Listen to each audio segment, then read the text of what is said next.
meus amores, tudo bem? Eu estou com tanta saudade de vocês que eu não vejo a hora da gente se reencontrar lá na escola. Mas vamos para mais uma aula. O livro de hoje é de natureza, página 58. E o assunto é o nosso corpo.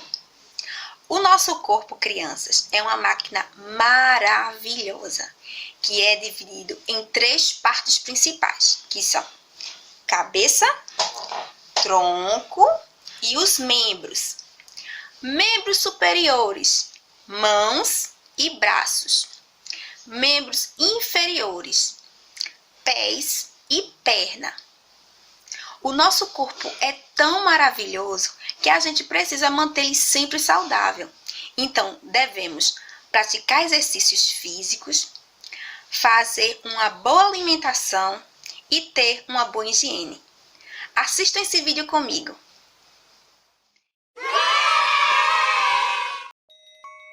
Título.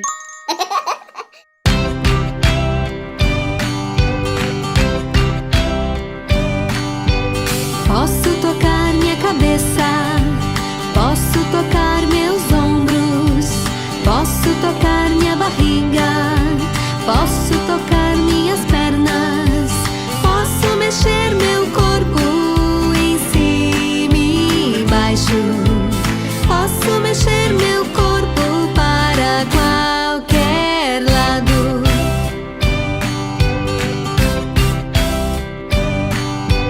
Posso mover minha cabeça, posso mover as mãos, posso mover minhas pernas, posso mover os braços, posso mexer meu corpo em cima e embaixo, posso mexer meu corpo para qualquer lado.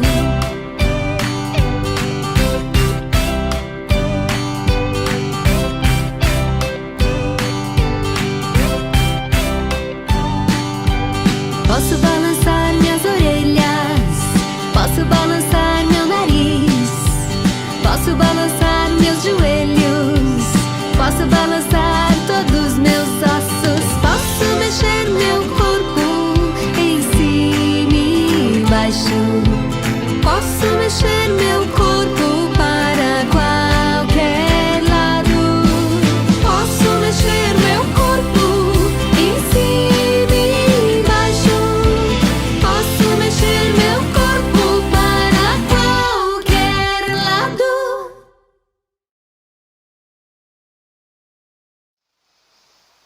Gostaram, crianças? Se animaram?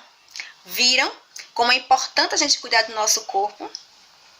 O nosso cérebro, ele é um órgão utilizado para pensar. Os nossos braços, ele é utilizado para a gente abraçar. E as nossas pernas e pés, para a gente fazer o quê?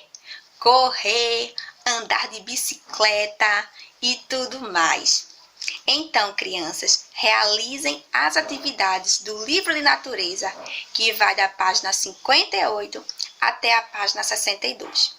Não esqueçam de me chamar caso tenham dúvidas. Tchau, crianças! Bons estudos!